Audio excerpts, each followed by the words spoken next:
即係陀住三胞胎嘅時候，係咪每一次去做產檢，係咪都要好快又要做一次咁樣？即係每一次又要睇得好清楚，係要 check 好耐咁樣嘅。係啊係啊，做嘅產檢比較多㗎，前期又要做好多產檢啦，又要做即係結構產檢都做咗幾次啦，跟住之後又要照得好，要好仔細，係好仔細，之時又要好專業喎，因為隨時移咗位咧，又照咗第二個㗎啦，係，所以醫生都同我每次檢查都預咗好長時間咯。咁亦都到後期真係話係報道得好多次啦，因為其實 suppose 咧，醫生建議我30週就已經要臥床㗎啦，但係我又仲行得走得喎，咁醫生就話啊。咁樣即係我本來都要預計要咁做啦，但係我心態上面覺得原來瞓喺醫院張床係好辛苦嘅，真係。即係之前因為冇得行嚟行去，要驗嘢嘅時候都要住咗1-2日㗎啦嘛，已經覺得嗰個感覺好唔好受咯，所以我盡量都希望可以留翻屋企咯。咁醫生都覺得我情況係可以嘅，咁所以到30週嘅時候就每一個禮拜都去一次再照咯。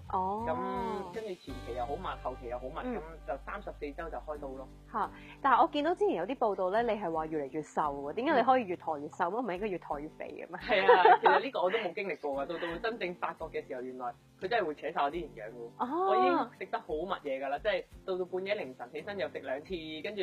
凌晨起身食2次啊？係啊，即係成日都會餓嘅感覺，同埋即係唔餓我都會逼自己食咯，因為我真係發覺我越嚟越瘦咯，所以我驚佢哋啲營養就吸收得再多啲，又覺得佢哋體重係比較輕㗎嘛，所以我盡力我都會盡量食多啲咯。因為我本身起身都去廁所都比較頻密㗎啦，都一晚都可能去成5次咁樣㗎啦。正常㗎我諗。係啊，壓住咗成日都好想去洗手間，但係又唔係好多咁樣咧。咁跟住所以就食又食得多，去廁所去得多咁樣。咁所以當時到後期又流下血啊，又會有好多即係啲即係輾轉反側嗰啲乜都有咯，所以係比較辛苦嘅都。咁到後期生咗出嚟啊，當然哇好感恩。終於都卸貨啦！哇，嗰種感覺真係簡直係一流我諗。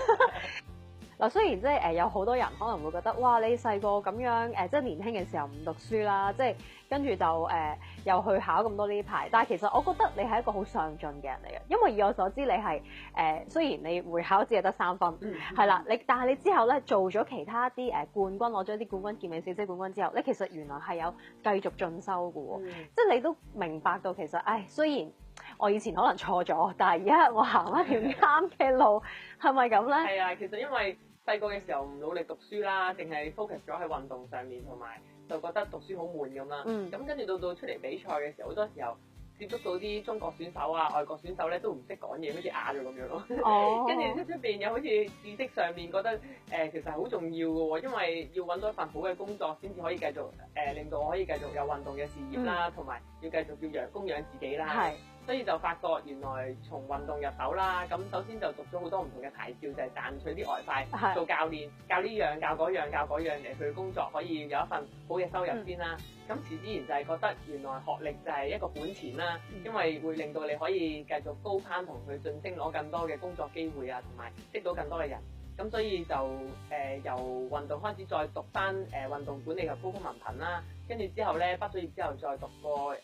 工商管理嘅學士課程啦。犀利。係啦，咁依家其實都喺演藝學院讀緊戲劇碩士教育課程嘅，因為自己本身都係好中意戲劇啦。咁當時我都有諗過進修運動好定進修啲新嘅嘢好咧？咁發覺運動上面其實我都10幾年咯喎，都有做緊教練啦，做咗運動員啦，咁不如嘗試下啲新嘅嘢，咁就所以去報讀咗好多唔同嘅演藝嘅課程，隨之然之後就有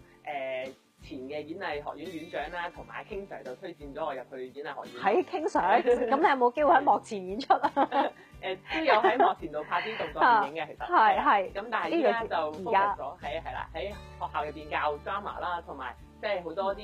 戲劇入邊有啲教育意義嘅，咁就自己都中意教人嘅，所以都依家讀到呢一科啦。